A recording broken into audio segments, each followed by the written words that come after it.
ನನ್ನ ಸಜೆಷನ್ ಬಂದು 10 HF ಹಸುಗಳು ಯಾರನ್ನ ಸಾಕ್ತಾ ಇದ್ರೆ 1 ಇಲ್ಲ 2 ಎಮ್ಮೆ ಇಟ್ಕೊಳ್ಳಿ ಸರ್. ಹಾಲು ಸ್ವಲ್ಪ ಥಿಕ್ನೆಸ್ ಆಗಿ ಬರುತ್ತೆ, ನಿಮ್ಗೂ ಒಳ್ಳೆ ರೇಟ್ ಸಿಗುತ್ತೆ ಸರ್.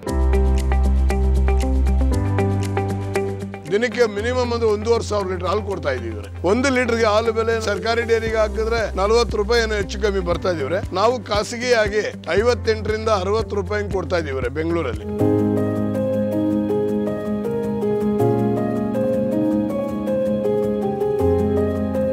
ತಿಂಗಳಿಗೆ ಅದು 20 ಲಕ್ಷ ಬರಲಿ ಇಲ್ಲ 25 ಲಕ್ಷ ಬರಲಿ ಇವರೇ, ನಮ್ಗೆ ಖರ್ಚೆಲ್ಲ ಕಳೆದು ತಿಂಗಳಿಗೆ ಒಂದು 3 ಲಕ್ಷ ರೂಪಾಯಿ ಲಾಭದಾಯಕವಾಗಿದೆ ಇವರೇ ನಮ್ಗೆ.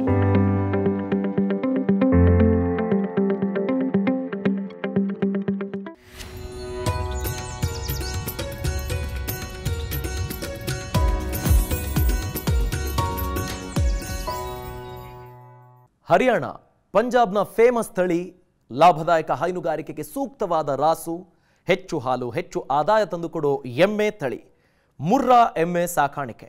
ಕೃಷಿ ಖಜಾನೆಗೆ ಸ್ವಾಗತ. ನಾನು ಅಭಿಷೇಕ್ ರಾಮಪ್ಪ.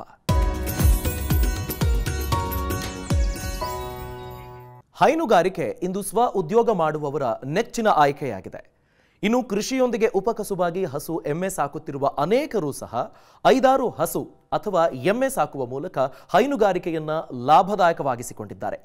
ಎಮ್ಮೆಗಳಲ್ಲಿ ಹಲವು ತಳಿಗಳಿದ್ದು ಹೆಚ್ಚು ಹಾಲು ನೀಡುವ ತಳಿಯನ್ನೇ ಸಾಕಿದ್ರೆ ಹೈನುಗಾರಿಕೆ ಲಾಭದಾಯಕವಾಗಿರುತ್ತೆ. ಹಾಗಾಗಿ ಕೆಲವು ರೈತರು ಮುರ್ರಾ ಎಮ್ಮೆಗಳನ್ನು ಸಾಕಿ ಉತ್ತಮ ಆದಾಯ ಪಡೆದಿದ್ದಾರೆ. ಇಂದು ಮುರ್ರಾ ಎಮ್ಮೆ ಸಾಕಾಣಿಕೆ ಕುರಿತು ವಿವರವಾದ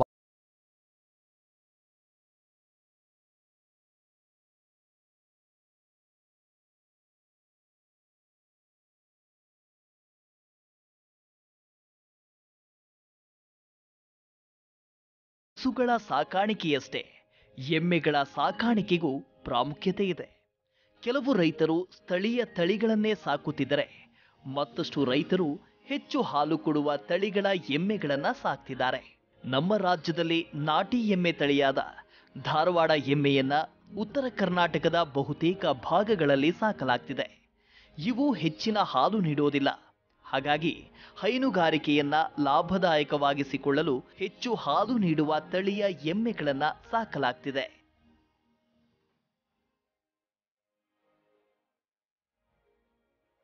ಹೆಚ್ಚು ಹಾಲು ಕೊಡುವ ತಳಿಗಳ ಎಮ್ಮೆಗಳಲ್ಲಿ ಮುರ್ರಾ ಎಮ್ಮೆಗೆ ಮೊದಲ ಪ್ರಾಶಸ್ತ್ಯ. ಮುರ್ರಾ ಎಮ್ಮೆ ಉತ್ತರ ಭಾರತದ ಪಂಜಾಬ್ ಮತ್ತು ಹರಿಯಾಣದಲ್ಲಿ ಹೆಚ್ಚಾಗಿ ಕಂಡುಬರುವ ತಳಿಯಾಗಿದ್ದು ನಮ್ಮ ಹಲವು ರಾಜ್ಯಗಳಲ್ಲಿ ಈಗಾಗಲೇ ಈ ಎಮ್ಮೆಗಳನ್ನು ಸಾಕಲಾಗ್ತಿದೆ. ಜೊತೆಗೆ ನೆರೆ ರಾಷ್ಟ್ರಗಳಾದ ಶ್ರೀಲಂಕಾ, ನೇಪಾಳ, ವಿಯೆಟ್ನಾಂ, ಮಲೇಷ್ಯಾ, ಚೀನಾದಲ್ಲೂ ಈ ಎಮ್ಮೆಗಳನ್ನು ಸಾಕಲಾಗ್ತಿದೆ. 130 ಮುರ್ರಾ ಎಮ್ಮೆ ಸೇರಿ 200 ರಾಸುಗಳನ್ನು ಸಾಕಿರುವ ರೈತ.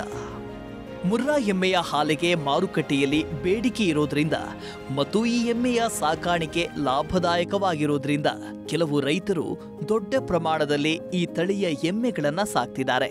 ಚಿಕ್ಕಬಳ್ಳಾಪುರ ಜಿಲ್ಲೆಯ ಶಿಡ್ಲಘಟ್ಟ ತಾಲೂಕಿನ ಹಾರಾಡಿ ಗ್ರಾಮದ ರೈತ ಗೋಪಾಲನಾಯ್ಡು ಅವರು ದೊಡ್ಡ ಪ್ರಮಾಣದಲ್ಲಿ ಮುರ್ರಾ ಎಮ್ಮೆ ಸಾಕುತ್ತಿದ್ದು ಉತ್ತಮ ಆದಾಯ ಪಡೆಯುತ್ತಿದ್ದಾರೆ. ಗೋಪಾಲನಾಯ್ಡು ಅವರ ತಂದೆ ಹೈನುಗಾರಿಕೆ ಮಾಡ್ತಿದ್ರು. ಈ ಹಿನ್ನೆಲೆಯಲ್ಲಿ ಇವರು ಹೈನುಗಾರಿಕೆಯನ್ನ ಮುಂದುವರೆಸಿದ್ದು ಈಗ ಸುಮಾರು 130 ಮುರ್ರಾ ಎಮ್ಮೆಗಳು, 25 ಹಸುಗಳು, 50 ಎಮ್ಮೆ ಕರುಗಳು ಹಾಗೂ ಕೆಲವು ಜಾಫರಾಬಾದಿ ಎಮ್ಮೆಗಳು ಸೇರಿ ಒಟ್ಟು 200ಕ್ಕೂ ಹೆಚ್ಚು ರಾಸುಗಳನ್ನ ಇವರು ಸಾಕ್ತಿದ್ದಾರೆ. ಮುರ್ರಾ ಎಮ್ಮೆ ಒಂದು ದಿನಕ್ಕೆ 8 ರಿಂದ 10 ಲೀಟರ್ ಹಾಲು ನೀಡುತ್ತೆ. ಮುರ್ರಾ ಎಮ್ಮೆ ಹಾಲಿನಲ್ಲಿ ಕೊಬ್ಬಿನಾಂಶ ಹೆಚ್ಚಿರುತ್ತೆ. ಸಾಮಾನ್ಯ ಎಮ್ಮೆಗಳು ಕಡಿಮೆ ಹಾಲು ಕೊಡುತ್ತವೆ. ಮುರ್ರಾ ಎಮ್ಮೆಗಳು ಹೆಚ್ಚು ಹಾಲು ಕೊಡುತ್ತವೆ. ಈ ತಳಿಯ ಎಮ್ಮೆಗಳು ದಿನವೊಂದಕ್ಕೆ ಸರಾಸರಿ 8 ರಿಂದ 10 ಲೀಟರ್ ಹಾಲು ಕೊಡುವ ಸಾಮರ್ಥ್ಯ ಹೊಂದಿದ್ದು ಒಂದು ಕರಾವಿನಲ್ಲಿ ಸರಾಸರಿ 2400 ಲೀಟರ್ನಷ್ಟು ಹಾಲು ಕರೆಯುತ್ತವೆ. ಮುರ್ರಾ ಎಮ್ಮೆಯ ಹಾಲಿನಲ್ಲಿ ಕೊಬ್ಬಿನಾಂಶ ಹೆಚ್ಚಿದ್ದು ಬೆಣ್ಣೆ ಮತ್ತು ತುಪ್ಪ ತಯಾರಿಕೆಗೆ ಹೆಚ್ಚು ಸೂಕ್ತವಾಗಿದೆ. ಜೊತೆಗೆ ಮಿಶ್ರತಳಿ ಹಸುಗಳಿಗೆ ಹೋಲಿಸಿದರೆ ಮುರ್ರಾ ಎಮ್ಮೆಗಳಿಗೆ ರೋಗ ನಿರೋಧಕ ಶಕ್ತಿ ಹೆಚ್ಚು. ಹಾಗಾಗಿ ಹೈನುಗಾರಿಕೆಗೆ ಮುರ್ರಾ ಎಮ್ಮೆಗಳು ಸೂಕ್ತವಾಗಿವೆ. ಸಾಮಾನ್ಯ ಎಮ್ಮೆಗಳು ಹಾಲು ತೆಳು ಬರುತ್ತೆ, 1 ಲೀಟ್ರು 2 ಲೀಟ್ರೇ ಬರೋದು ನಮ್ಮ ಗ್ರಾಮೀಣ ಪ್ರದೇಶದ ಎಮ್ಮೆಗಳಲ್ಲಿ. ಅದೇ ನಾವು ಹರಿಯಾಣದಿಂದ ಅಲ್ಲಿಂದ ತೊಗೊಂಬರೋ ಒಳ್ಳೆ ಜಾತಿ ಎಮ್ಮೆಗಳು ಬಂದು ಒಂದು ಟೈಮ್ಗೆ 7-8ರಿಂದ 10 ಲೀಟ್ರ್ವರೆಗೂ ಹಾಲು ಕೊಡೋವು ಇದ್ದಾವೆ ಇವರೇ. ಹಸುಗಳು ಸಾಕಾಣಿಕೆಯಿಂದ ಏನಂದರೆ ಡಾಕ್ಟ್ರನ್ನ ಕೇಳ್ತವೆ ಇವರೇ. ಅವು ಈ ಮುರಾ ಎಮ್ಮೆಗಳು ಡಾಕ್ಟ್ರನ್ನ ಕೇಳಲ್ಲ. ಇವು ಏನಿದ್ರು ವರ್ಷಕ್ಕೆ ಒಂದು ಸಾರಿ ಕರ ಹಾಕಬೇಕಾದ್ರೆ ಬಹಳ ಮುನ್ನೆಚ್ಚರಿಕೆಯಾಗಿ ನಾವು ನೋಡ್ಕೊಂಬಿಟ್ರೆ ಯಾವ ಪ್ರಾಬ್ಲಮ್ ಇಲ್ಲ. ಇವರೇ ಕೆಚ್ಚಲು ಬಾವು ಬರಲ್ಲ, ಬೇರೆ ಅದು ಇದು ಸಣ್ಣ ಪುಟ್ಟ ಜ್ವರ ಬರಲ್ಲ. ಗರ್ಭಚೀಲ ಈಚೆ ಬರ್ದಂಗೆ ನಾವು ಸ್ವಲ್ಪ ನೋಡ್ಕೊಂಬಿಟ್ರೆ ಡಾಕ್ಟ್ರ್ ಬೇಕಾಗಿಲ್ಲ ಇವ್ರು ಎಮ್ಮೆಗಳಿಗೆ ಮಾತ್ರ. ಹಸುಗಳ್ಗಾದರೂ ದಿನಕ್ಕೆ 24 ಗಂಟೆ ಟೈಮ್ ಹಸುಗಳು ಡಾಕ್ಟ್ರು ಅದು ಇರಲೇಬೇಕು. ಇವ್ರು ನೀರಿನ ಮೇಲೆ ಗುಳ್ಳೆ ಥರ ಅವಲ್ಲ. ಯಾವ ಟೈಮಲ್ಲಿ ಜ್ವರ ಬರುತ್ತೆ, ಯಾವ ಟೈಮಲ್ಲಿ ಕೆಚ್ಚಲು ಬಾವು ಬರುತ್ತೆ, ಯಾವ ಟೈಮ್ FMD ಬರುತ್ತೆ, ನಾನಾ ರೀತಿ ಬರ್ತಾ ಇರ್ತವೆ. ಎಮ್ಮೆಗಳು ತಡೆಯೋ ಶಕ್ತಿ ಇದಾವೆ ಕಾಯಿಲೆ ಕಸಾಲೆಗೆ. ಮುರ್ರಾ ಎಮ್ಮೆಯ ಹಾಲಿನಲ್ಲಿ 6.5ರಿಂದ 8ರವರೆಗೆ ಕೊಬ್ಬಿನಾಂಶ ಇರುತ್ತೆ. ಜೊತೆಗೆ ಇವು ಹೆಚ್ಚು ಹಾಲು ನೀಡೋದರಿಂದ ಈ ತಳಿಗಳಿಗೆ ಸಹಜವಾಗಿಯೇ ಬೇಡಿಕೆ ಹೆಚ್ಚು. ಹಾಗಾಗಿ ಇವುಗಳ ಬೆಲೆ ಸಹ ಹೆಚ್ಚಿರುತ್ತೆ. ಹೈನುಗಾರಿಕೆಗೆ ಮುರ್ರಾ ಎಮ್ಮೆಗಳನ್ನು ಕೊಳ್ಳೋದಾದರೆ ಆದಷ್ಟು ಉತ್ತಮ ತಳಿಯ ಮತ್ತು ಹೆಚ್ಚು ಹಾಲು ನೀಡುವ ಎಮ್ಮೆಗಳನ್ನೇ ಕೊಳ್ಳಬೇಕು. ಉತ್ತಮ ತಳಿಯ ಮುರ್ರಾ ಎಮ್ಮೆಗಳು ಪಂಜಾಬ್ ಮತ್ತು ಹರಿಯಾಣದಲ್ಲಿ ಸಿಗುತ್ತವೆ. ಹಾಗಾಗಿ ಅಲ್ಲಿಂದಲೇ ಎಮ್ಮೆಗಳನ್ನು ತರಬೇಕು. ಎಮ್ಮೆಗಳನ್ನು ತರುವಾಗ ರೈತರು ಕೆಲವೊಂದಿಷ್ಟು ಮುನ್ನೆಚ್ಚರಿಕೆಯನ್ನ ತೆಗೆದುಕೊಳ್ಳಬೇಕು. ಉತ್ತಮ ಗುಣಮಟ್ಟದ ಎಮ್ಮೆಗಳನ್ನು ಗುರುತಿಸೋದು ಹೇಗೆ ಅನ್ನೋದನ್ನು ಗೋಪಾಲ್ ನಾಯ್ಡು ಅವರು ವಿವರಿಸಿದ್ದಾರೆ. ಒಳ್ಳೆ ತಳಿ ಅಂದ್ರೆ ಬೇಕಾದರೆ ನಿಮಗೆ ಒಳ್ಳೆ ತಳಿ ಹರಿಯಾಣ, ಪಂಜಾಬ್ ಕಡೆ ಸಿಗುತ್ತೆ. ಹರಿಯಾಣದಲ್ಲಿ ಬಂದು ರೋಹ್ತಕ್ಕು, ಜಿಂದು, ಕೈತಾಲ್, ಕರ್ನಾಲ್, ಇನ್ನೊಂದು 4-5 ಜಾಗದಲ್ಲಿ ಇಸಾರ್ ಅಂದ್ಬಿಟ್ಟಿದೆ. ಈ ರೀತಿ ಜಾಗದಲ್ಲೆಲ್ಲ ಒಳ್ಳೆ ತಳಿ ಎಮ್ಮೆಗಳನ್ನ ನೋಡಿ ತೊಗೊಂಬರ್ಬೇಕು. ಎಮ್ಮೆಯಲ್ಲಿ ಒಳ್ಳೆ ತಳಿ ಅನ್ನೋದು ಹೆಂಗೆ ಗೊತ್ತಾಗುತ್ತೆ ಅಂದರೆ ಮೈ ರೇಷ್ಮೆ ಬಟ್ಟೆ ಹೆಂಗಿದೆಯೋ ಆ ರೀತಿ ತೆಳು ಇರಬೇಕು ಚರ್ಮ. ನಾವು ಪರ್ಚೇಸ್ ಮಾಡಬೇಕಾದ್ರೆ ಹರಿಯಾಣದಲ್ಲಿ ಒಳ್ಳೆ ಎಮ್ಮೆಗಳು ನೋಡಿ 2 ಹೊತ್ತಲ್ಲ 3 ಹೊತ್ತು ನಾವು ಹಾಲು ಕರೆದು ನೋಡಿ ಹೊಸ್ದಾಗಿ ಕರ ಹಾಕಿರೋ ಎಮ್ಮೆಗಳನ್ನ ನಾವು ತೊಗೊಂಬಂದರೆ ಒಳ್ಳೆ ಇಳುವರಿ ತೊಗೊಂಬರ್ಬೋದು ಇವರೇ. ಅದು ಚಿಕ್ಕದಾಗಿ ಕೋಡಿರ್ತದೆ ಇವರೇ. ಮುರಾ ಎಮ್ಮೆಗಳಿಗೆ ಚಿಕ್ಕದಾಗಿ ₹1 ಕಾಯಿನ ಹಾಕಿದ್ರು ಬೀಳಲ್ಲ, ಆ ರೀತಿ ಚಿಕ್ಕದಾಗಿ ಕೋಡಿರ್ತದೆ. ಅದು ಒರಿಜಿನಲ್ ಜಾತಿ ಅಂದ್ಬಿಟ್ಟು ಗೊತ್ತಾಗುತ್ತೆ. ಮುರ್ರಾ ಎಮ್ಮೆಗಳು ಬೇರೆ ಎಮ್ಮೆಗಳಿಗಿಂತ ಸ್ವಲ್ಪ ದೊಡ್ಡದಾಗಿರುತ್ತವೆ. ಹಾಗಾಗಿ ಶೆಡ್ ನಿರ್ಮಿಸುವಾಗ ಈ ಎಮ್ಮೆಗಳ ಅಗತ್ಯಕ್ಕೆ ತಕ್ಕಂತೆ ವಿನ್ಯಾಸ ಮಾಡಿ ಶೆಡ್ ನಿರ್ಮಿಸಬೇಕು. ಗೋಪಾಲ ನಾಯ್ಡು ಅವರು 30 ಅಡಿ ಅಗಲ ಮತ್ತು 216 ಅಡಿ ಉದ್ದದ ಶೆಡ್ ನಿರ್ಮಿಸಿದ್ದು ಇದರಲ್ಲಿ 130 ಮುರ್ರಾ ಎಮ್ಮೆಗಳನ್ನ ಸಾಕ್ತಿದ್ದಾರೆ. ಮುರಾ ಎಮ್ಮೆಗಳಿಗೆ ಏನು ಪರವಾಗಿಲ್ಲ, ಗಾಳಿ ಬೆಳಕು ಎಲ್ಲ ರೀತಿಗೂ ತಡೀತದಿವ್ರೆ. ಅವಕ್ಕೇನು ಅಂದರೆ ಸ್ವಲ್ಪ ಆದಷ್ಟು ನೀರಿನ ಅಂಶ ಜಾಸ್ತಿ ಇದ್ದರೆ ಒಳ್ಳೆಯದು. ಕೆರೆಗಳಲ್ಲಿ ಸ್ನಾನ ಗಿನ ಮಾಡಿಕೊಂಡು ಕುಂಟೆಗಳಲ್ಲಿ ದಿನಕ್ಕೆ 4-5 ಸಾರಿ ಮಾಡ್ಕೊಂಡು ಬಂದುಬಿಟ್ರೆ ಒಳ್ಳೆ ಅಧಿಕ ಹಾಲು ಕೊಡ್ತದೆ, ಚೆನ್ನಾಗಿರ್ತದೆ ಇವರೇ. ಸರ್ ನಮ್ಮಲ್ಲಿ ಬಂದು 30ಕ್ಕೆ 216 ಅಡಿ ಶೆಡ್ ಮಾಡಿದ್ದೀವಿ ಇವರೇ.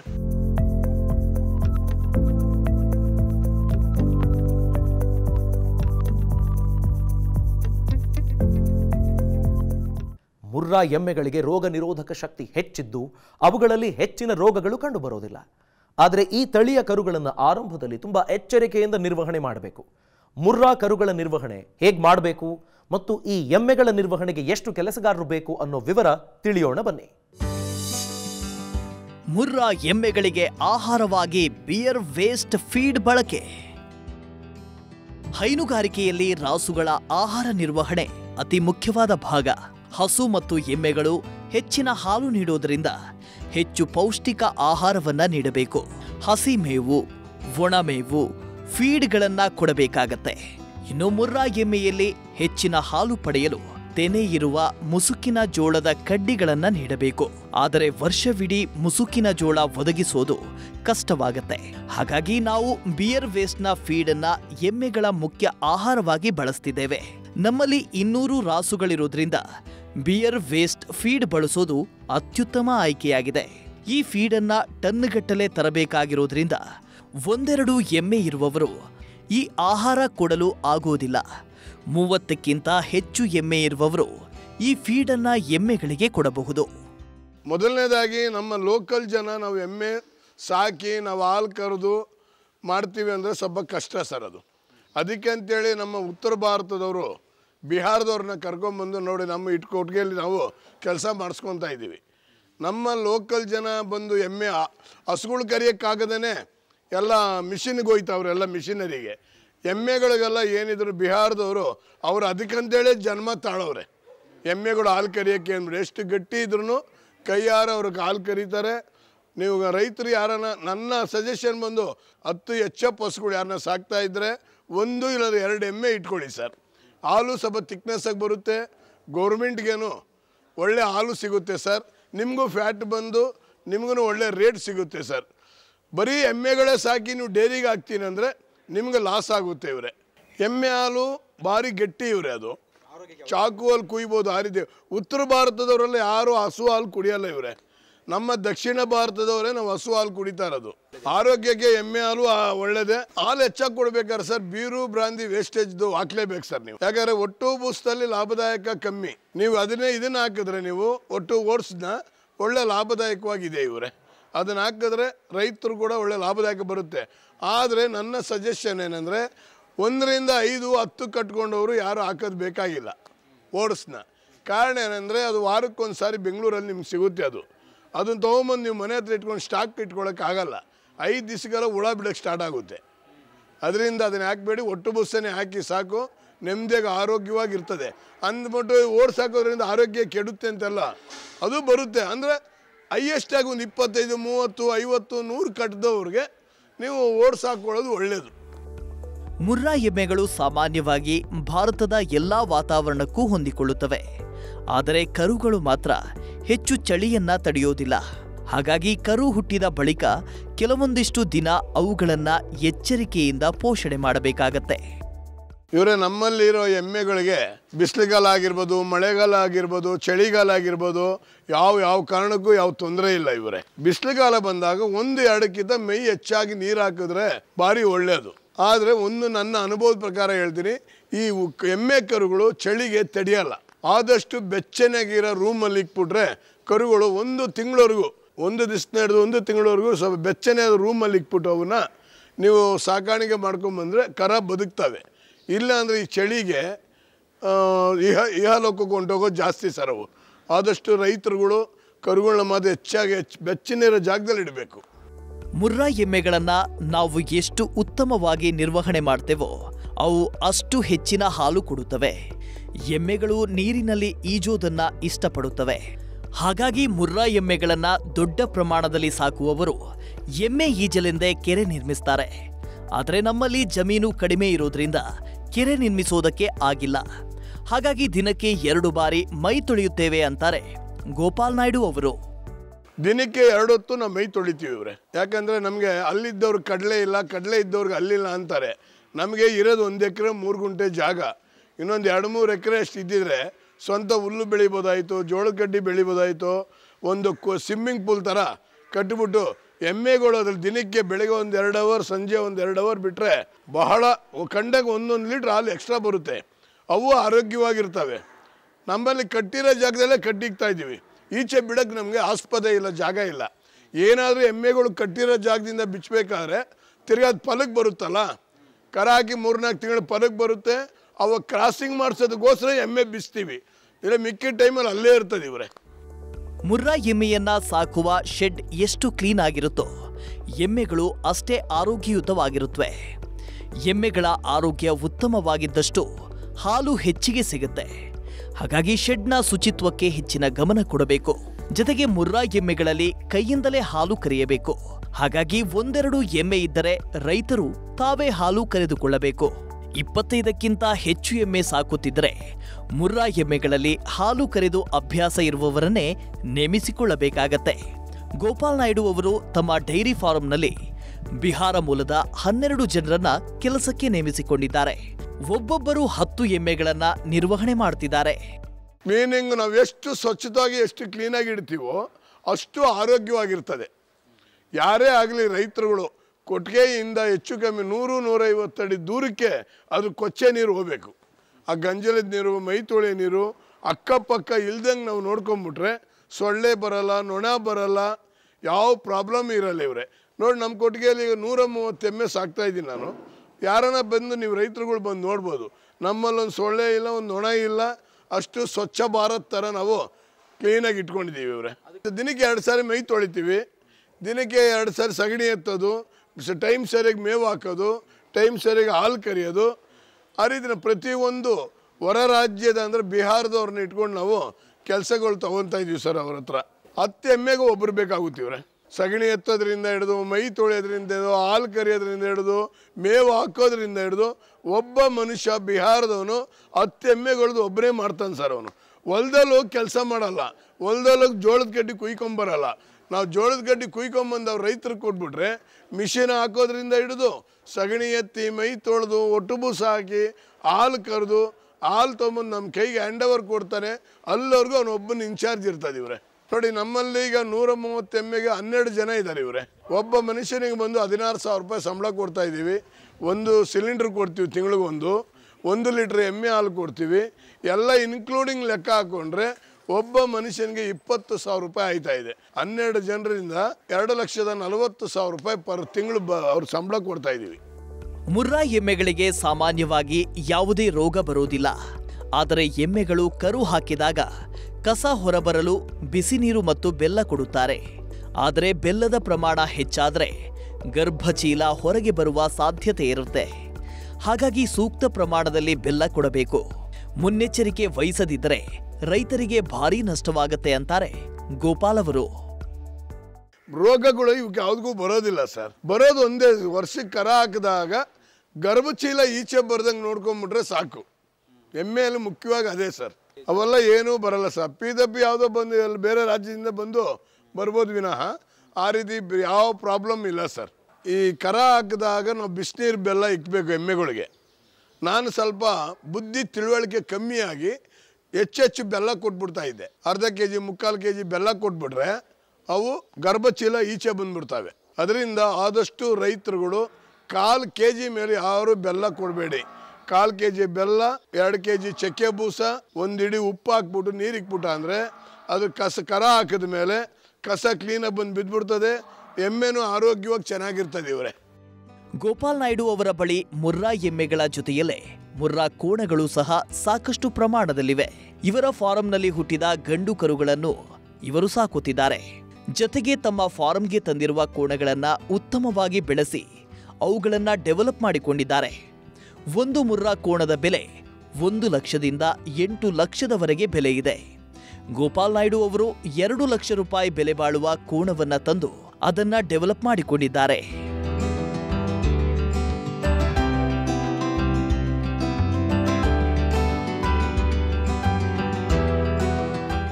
ರೈತರು ತಮ್ಮ ಸಾಮರ್ಥ್ಯಕ್ಕೆ ಅನುಗುಣವಾಗಿ 1-2 ಮುರ್ರಾ ಎಮ್ಮೆಗಳಿಂದ 100 ಎಮ್ಮೆಗಳವರೆಗೆ ಸಾಕಬಹುದು. ಮುರ್ರಾ ಎಮ್ಮೆಗಳ ಹಾಲನ್ನು ಎಲ್ಲಿ ಮಾರಾಟ ಮಾಡಬಹುದು, ಇದರಿಂದ ಸಿಗುವ ಲಾಭ ಎಷ್ಟು ಅನ್ನೋ ಮಾಹಿತಿ ತಿಳಿಯೋಣ ಬನ್ನಿ.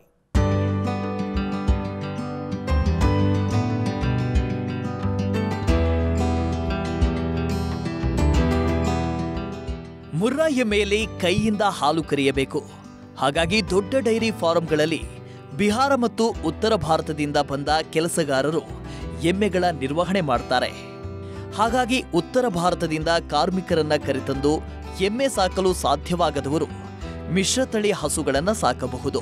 ಇದಕ್ಕಿಂತ ಮುಖ್ಯವಾಗಿ ಮುರ್ರಾ ಎಮ್ಮೆಯ ಹಾಲಿಗೆ ಕನಿಷ್ಠ 60 ರೂಪಾಯಿ ಬೆಲೆ ಸಿಕ್ಕರೆ ಮಾತ್ರ ಈ ಎಮ್ಮೆ ಸಾಕಬಹುದು. ಇಲ್ಲದಿದ್ದರೆ ಲಾಸ್ ಆಗುತ್ತೆ.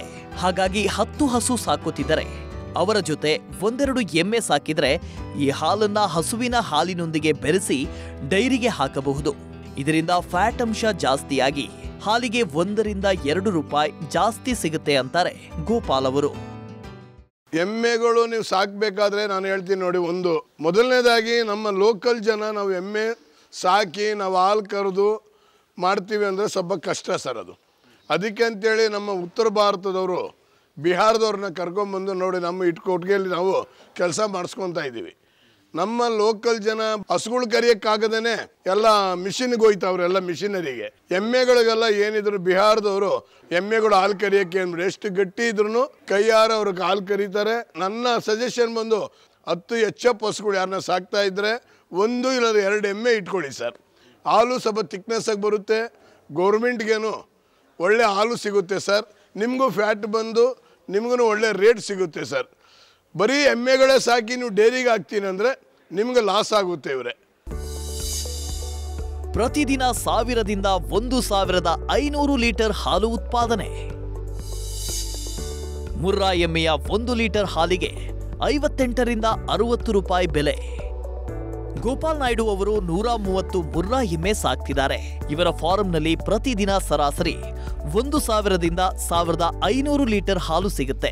ಇವರು ಬೆಳಗ್ಗೆ ಮತ್ತು ಸಂಜೆ ಕರೆದ ಹಾಲನ್ನ 2 ಫ್ರಿಡ್ಜ್ನಲ್ಲಿ ಸಂಗ್ರಹಿಸಿ ತಡರಾತ್ರಿ ಅದನ್ನ ಬೆಂಗಳೂರಿಗೆ ಕಳಿಸ್ತಾರೆ. ಇವರು ತಮ್ಮಲ್ಲಿ ಉತ್ಪಾದನೆಯಾಗುವ ಅಷ್ಟು ಹಾಲನ್ನ ಸ್ವೀಟ್ ತಯಾರಿಸುವ ಕಂಪನಿಗೆ ಮಾಡ್ತಿದ್ದಾರೆ.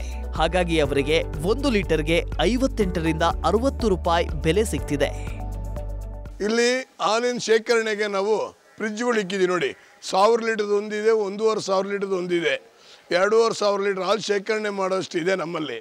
ಬೆಳಗ್ಗೆ ಹಾಲು ಕರೆದು ಫ್ರಿಡ್ಜಲ್ಲಿ ಹಾಕ್ತೀವಿ, ಸಂಜೆ ಹಾಲು ಕರೆದು ಫ್ರಿಡ್ಜಲ್ಲಿ ಹಾಕ್ತೀವಿ.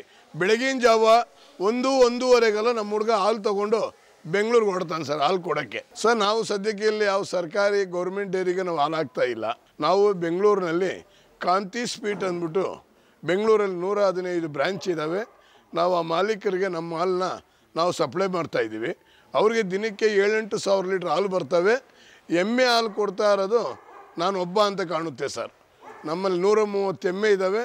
ಅದ್ರದ್ದು ಎಷ್ಟು ಬರ್ತಾವೋ ಅಷ್ಟು ಹಾಲನ್ನು ನಾವು ಕಾಂತಿ ಸ್ವೀಟ್ಗೆ ಕೊಡ್ತಾಯಿದ್ದೀವಿ ಸರ್. ನಾವು ಇಲ್ಲಿಂದ ನಮ್ಮ ಹತ್ರ ದಿನಕ್ಕೆ 1500 ಲೀಟ್ರ್ ಹಿಂದೂ ಮುಂದೆ ಕೊಡ್ತಾಯಿದ್ದೀವಿ ಇವರೇ. ಅವ್ರಿಗೆ ಯಾಕಂದ್ರೆ ಒಂದಿನ ಹೆಚ್ಚು ಒಂದಿನ ಕಮ್ಮಿ ಇರ್ತದೆ. ಅವ್ರ ವ್ಯಾಪಾರ ಹೆಂಗಾಗುತ್ತೋ ಹಂಗೆ ಒಂದಿನ ಹೆಚ್ಚು ಕಮ್ಮಿ ನಮ್ಮನ್ನು ಕೇಳ್ತಾರೆ. ಅದರಿಂದ ನಾವು ದಿನಕ್ಕೆ ಮಿನಿಮಮ್ ಅಂದರೆ 1500 ಲೀಟ್ರ್ ಹಾಲು ಕೊಡ್ತಾಯಿದ್ದೀವಿ ಇವರೇ. 1 ಲೀಟ್ರಿಗೆ ಹಾಲು ಬೆಲೆ ನಮ್ಮ ಗೌರ್ಮೆಂಟ್ ಸರ್ಕಾರಿ ಡೈರಿಗೆ ಹಾಕಿದ್ರೆ 40 ರೂಪಾಯಿ ಏನೋ ಹೆಚ್ಚು ಕಮ್ಮಿ ಬರ್ತಾಯಿದ್ದೀವ್ರೆ. ನಾವು ಖಾಸಗಿಯಾಗಿ 58ರಿಂದ 60 ರೂಪಾಯಿ ಕೊಡ್ತಾಯಿದ್ದೀವ್ರೆ ಬೆಂಗಳೂರಲ್ಲಿ. ಮುರ್ರಾ ಎಮ್ಮೆಗಳಿಂದ 20 ಲಕ್ಷ ಆದಾಯ. ಖರ್ಚು ಕಳೆದು ತಿಂಗಳಿಗೆ 3 ಲಕ್ಷ ರೂಪಾಯಿ ಲಾಭ. ಮುರ್ರಾ ಎಮ್ಮೆಗಳ ಹಾಲು ಮಾರಾಟದಿಂದ 1 ತಿಂಗಳಿಗೆ ಸರಾಸರಿ 20 ಲಕ್ಷ ರೂಪಾಯಿ ಆದಾಯ ಬರುತ್ತೆ. ಅದರಲ್ಲಿ ಕೆಲಸಗಾರರಿಗೆ 2 ಲಕ್ಷಕ್ಕೂ ಹೆಚ್ಚಿನ ಖರ್ಚಾಗತ್ತೆ. ಜೊತೆಗೆ ಹಾಲು ಕೊಡುವ ಎಮ್ಮೆಗಳು ಹಾಗೂ ಬೇರೆ ರಾಸುಗಳ ಮೇವಿನ ಖರ್ಚು ಮತ್ತು ಇತರೆ ಖರ್ಚು ಸೇರಿ ಸುಮಾರು 17 ಲಕ್ಷ ರೂಪಾಯಿ ಖರ್ಚಾಗತ್ತೆ. ಹಾಗಾಗಿ ಖರ್ಚು ಕಳೆದು 1 ತಿಂಗಳಿಗೆ ಸರಾಸರಿ 3 ಲಕ್ಷ ರೂಪಾಯಿ ಲಾಭ ಸಿಗುತ್ತೆ. ಸೊ ನಮ್ಮ ತಿಂಗಳಿಗೆ ಅದು 20 ಲಕ್ಷ ಬರಲಿ ಇಲ್ಲ 25 ಲಕ್ಷ ಬರಲಿ ಇವರೇ, ನಮಗೆ ಖರ್ಚೆಲ್ಲ ಕಳೆದು ತಿಂಗಳಿಗೆ ಒಂದು 3 ಲಕ್ಷ ರೂಪಾಯಿ ಲಾಭದಾಯಕವಾಗಿದೆ ಇವರೇ ನಮಗೆ. ಗೋಪಾಲ್ ನಾಯ್ಡು ಅವರ ಡೈರಿ ಫಾರಂನಲ್ಲಿ ಸುಮಾರು 200 ರಾಸು ಇವೆ. ಇವುಗಳಿಂದ ಸಂಗ್ರಹವಾಗುವ ಗೊಬ್ಬರ ಮತ್ತು ಗಂಜಲವನ್ನ ಒಂದು ತೊಟ್ಟಿಯಲ್ಲಿ ಸಂಗ್ರಹಿಸ್ತಾರೆ. ಇದರಿಂದ 1 ತಿಂಗಳಿಗೆ 10 ಟಿಪ್ಪರ್ ಲಾರಿ ಲೋಡ್ ಗೊಬ್ಬರ ಸಿಗುತ್ತೆ. ಇಷ್ಟನ್ನು ಒಬ್ಬರೇ ಕೊಂಡರೆ 90,000ಕ್ಕೆ ಮಾರ್ತೇನೆ. 1 ಟಿಪ್ಪರ್ ಲಾರಿ ಲೋಡ್ ಕೊಂಡರೆ 12,000ಕ್ಕೆ ಮಾರ್ತೇನೆ. ಗೊಬ್ಬರ ಮಾರಾಟದಿಂದಲೇ ತಿಂಗಳಿಗೆ ಸರಾಸರಿ 1 ಲಕ್ಷ ರೂಪಾಯಿ ಲಾಭ ಬರುತ್ತೆ ಅಂತಾರೆ ಗೋಪಾಲ್ ನಾಯ್ಡು ಅವರು. ನೋಡಿ, ನಮ್ಮ ಇಷ್ಟು ದನಗಳನ್ನ ಹೇಳಿ ಹಸ, ಕರ, ಎಮ್ಮೆ, ಕೋಣ ಇವೆಲ್ಲ ಸೇರಿ 200 ರಾಸುಗಳಿದ್ದಾವೆ. ತಿಂಗಳಿಗೆ 9 ಲಾರಿ ಟಿಪ್ಪರ್ ಲಾರಿ 10 ಚಕ್ರದ ಟಿಪ್ಪರ್ ಲಾರಿ ಗೊಬ್ಬರ ಆಯ್ತಾ ಇದೆ ನಮ್ಮಲ್ಲಿ 1 ತಿಂಗಳಿಗೆ. ಅದನ್ನು ಟ್ಯಾಂಕ್ ಮಾಡಿದ್ದೀವಿ ಇವರೇ. ಒಂದು ಟ್ಯಾಂಕ್ ಮಾಡಿಬಿಟ್ಟಲ್ಲಿ ಹಂಗೆ ಲಮ್ಸಮ್ ತೊಗೊಂಡೋದ್ರೆ 90,000 ರೂಪಾಯಿ 1 ತಿಂಗಳಿಗೆ ನಾವು ಕೊಡ್ತಾಯಿದ್ದೀವಿ. ಇಲ್ಲ ನಮ್ಗೆ ಸಿಂಗಲ್ ಆಗಿ ಬೇಕು ಅಂತ ಬಂದರೆ 12,000 ರೂಪಾಯಿಗೆ 1 ಟಿಪ್ಪರ್ ಲಾರಿ ಗೊಬ್ಬರ ತೊಗೊತೀವಿ. ಬಾಡಿ ಲೆವೆಲ್ಗಿನ ಒಂದು ಅರ್ಧ ಅಡಿ ಒಳಗಿರಬೇಕು. ನಾವು ಬಾಡಿ ಲೆವೆಲು ಗೋಪುರವಾಗಿ ಹಂಗೆಲ್ಲ ಕೊಡೋಕ್ಕೆ ಹೋಗಲ್ಲ. ಯಾಕೆ ನಾವು ಕಷ್ಟ ಬಿದ್ದು ಮಾಡ್ತಾ ಇರೋದು ಒಂದು, ನಮಗೆ ದೇವರು ಕೊಟ್ಟಿರೋದು ಗಂಗಮ್ಮ ತಾಯಿ ಆಶೀರ್ವಾದ ಒಂದಿದೆ. ಮಿಕ್ಕಿದ ಪ್ರತಿಯೊಂದು ಮೇವು, ಒಟ್ಟು ಬೂಸ, ಪೀಡು, ಪ್ರತಿಯೊಂದು ಕೆಲಸದ ಆಳಿಂದ ಹಿಡಿದು ಎಲ್ಲ ಈಚೆಯಿಂದ ನಾವು ತಗೊತಾ ಇರೋದು. ನಮ್ಮ ಸ್ವಂತ ಇರೋದು ಗಂಗಮ್ಮ ತಾಯಿ ಒಬ್ಬಳ ಆಶೀರ್ವಾದ ನಮಗಿದೆ. ಅದರಿಂದ ನಾವು ದಯವಿಟ್ಟು ಕೆಲವು ರೈತರಿಗೆಲ್ಲ ನಾವು ಕೇಳ್ಕೊಳ್ಳೋದು ಅಷ್ಟೇ. ನಾವು ನಮ್ಮ ಹತ್ರ ಆರ್ಗ್ಯುಮೆಂಟ್ ಮಾಡಬೇಡಿ. ಒಳ್ಳೆ ಗೊಬ್ಬರ, ಹುಲ್ಲು, ಕಡ್ಡಿ ಇವೆಲ್ಲ ಮಣ್ಣು ಮಿಕ್ಸ್ ಮಾಡಲ್ಲ. ನಾವು ಪ್ಯೂರ್ ಎಮ್ಮೆ ಸಗಣಿ ನಮ್ಮಲ್ಲಿ ದೊರಕ್ತದೆ. ಬಂದು ತೊಗೊಂಡಿದ್ದಾರೆ, ಭಾಳ ಜನ ಬಂದು ತೊಗೊಂಡೋಗ್ತಾರೆ ರೈತರುಗಳು. 3 ತಿಂಗಳು 4 ತಿಂಗಳು ಮುಂಚೆನೇ ಅಡ್ವಾನ್ಸ್ ಕೊಟ್ಬಿಟ್ಟು ಹೋಯ್ತಾರೆ ಎಷ್ಟೋ ಜನ ರೈತರು. ಇನ್ನು ಕೇವಲ ಒಂದೇ ಮುರ್ರಾ ಎಮ್ಮೆ ಸಾಕಿದ್ರೂ ರೈತರಿಗೆ ಹೆಚ್ಚಿನ ಲಾಭ ಸಿಗುತ್ತೆ. 1 ಎಮ್ಮೆಯಿಂದ ಪ್ರತಿದಿನ 10 ಲೀಟರ್ ಹಾಲು ಸಿಕ್ಕರೆ ಕನಿಷ್ಠ 500 ರೂಪಾಯಿ ಆದಾಯ ಸಿಗುತ್ತೆ. ಇದರಲ್ಲಿ ಅರ್ಧ ಖರ್ಚಾದರೂ 250 ರೂಪಾಯಿ ಲಾಭ ಸಿಗುತ್ತೆ. ಈ ಲೆಕ್ಕಾಚಾರದಲ್ಲಿ ತಿಂಗಳಿಗೆ 7,500 ರೂಪಾಯಿವರೆಗೆ ಲಾಭ ಸಿಗುತ್ತೆ ಅನ್ನೋದು ಗೋಪಾಲ್ ನಾಯ್ಡು ಅವರ ಅಭಿಪ್ರಾಯ. ನೋಡಿ, ಒಂದು ಎಮ್ಮೆ 10 ಲೀಟರ್ ಹಾಲು ಕರಿತದೆ ಅಂದ್ಕೊಳ್ಳಿ. ಬೆಳಗ್ಗೆ 5 ಸಂಜೆ 5. ಬೆಳಗ್ಗೆ ಕರಿಯ ಮೇವು ಕರಿಯ ಹಾಲು ಅದ್ರ ಮೇವಿಗಾಗುತ್ತೆ. ಸಂಜೆ ಕರಿಯ ಹಾಲು ನಮಗೆ ಮಿಕ್ಕುತ್ತೆ ಇವರೇ. ಒಂದು ಟೈಮ್ ಹಾಲು ಅದಕ್ಕೆ ಹೋಗುತ್ತೆ, ಒಂದು ಟೈಮ್ ಹಾಲು ನಮಗೆ ಲಾಭದಾಯಕವಾಗಿ ಮಿಕ್ಕುತ್ತೆ ಇವರೇ. ಅದಲ್ಲದೆ ಸಗಣಿ ಮಿಕ್ಕುತ್ತೆ, ಗಂಜಲದ ನೀರು ಸಿಗುತ್ತೆ ನಮಗೆ. ಒಳ್ಳೆ ರೈತರಿಗೆ ಒಳ್ಳೆ ಲಾಭದಾಯಕವಾದ ಹೈನುಗಾರಿಕೆ ಅದು. ಎಮ್ಮೆ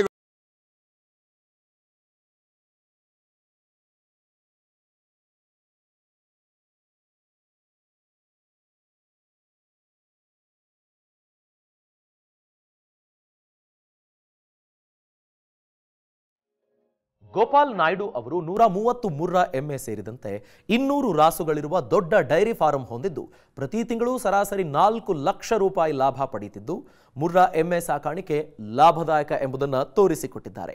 ಸಮಗ್ರ ವಿವರಗಳುಳ್ಳ ಕೃಷಿ ಸಂಬಂಧಿಸಿದ ಈ ಸಂಚಿಕೆಗಳನ್ನು ನಿಮಗೆ ಬೇಕಾದಾಗ ವೀಕ್ಷಿಸೋದಕ್ಕೆ ಹಾಗೂ ಕೃಷಿಯ ಕುರಿತಾದ ಮತ್ತಷ್ಟು ಮಾಹಿತಿಗಾಗಿ ವಿಸ್ತಾರ ಕೃಷಿ ಯೂಟ್ಯೂಬ್ ಚಾನೆಲ್ಗೆ ಸಬ್ಸ್ಕ್ರೈಬ್ ಆಗಿ. ಅನುಕ್ಷಣದ ಸುದ್ದಿಗಾಗಿ ನೋಡ್ತೀರಿ ವಿಸ್ತಾರ ನ್ಯೂಸ್. ಇದು ನಿಖರ ಜನಪರ. ನೀವು ವಿಶೇಷವಾದ ಬೆಳೆ ಬೆಳೆದಿದ್ರೆ, ತಂತ್ರಜ್ಞಾನ ಅಳವಡಿಸಿಕೊಂಡು ಕೃಷಿ ಮಾಡ್ತಾ ಇದ್ರೆ, ಮಾದರಿ ಕೃಷಿಕರಾಗಿದ್ರೆ ವಿಸ್ತಾರ ನ್ಯೂಸ್ ತಂಡವನ್ನು ಸಂಪರ್ಕಿಸಿ ನಿಮ್ಮ ಗೆಲುವಿನ ಗುಟ್ಟನ್ನು ನಮ್ಮ ಜೊತೆ ಹಂಚಿಕೊಳ್ಳಬಹುದು. ವಿಳಾಸ ವಿಸ್ತಾರ ನ್ಯೂಸ್, ನಂಬರ್ 1, 2 ಹಾಗೂ 4ನೇ ಮಹಡಿ, the new Indian express building, 2 ಹಾಗೂ 3ನೇ ಬ್ಲಾಕ್, ಕ್ವೀನ್ಸ್ ರಸ್ತೆ, ಬೆಂಗಳೂರು 560001. Phone number 9606942030. ಇಮೇಲ್ ವಿಳಾಸ program@vistaranews.com.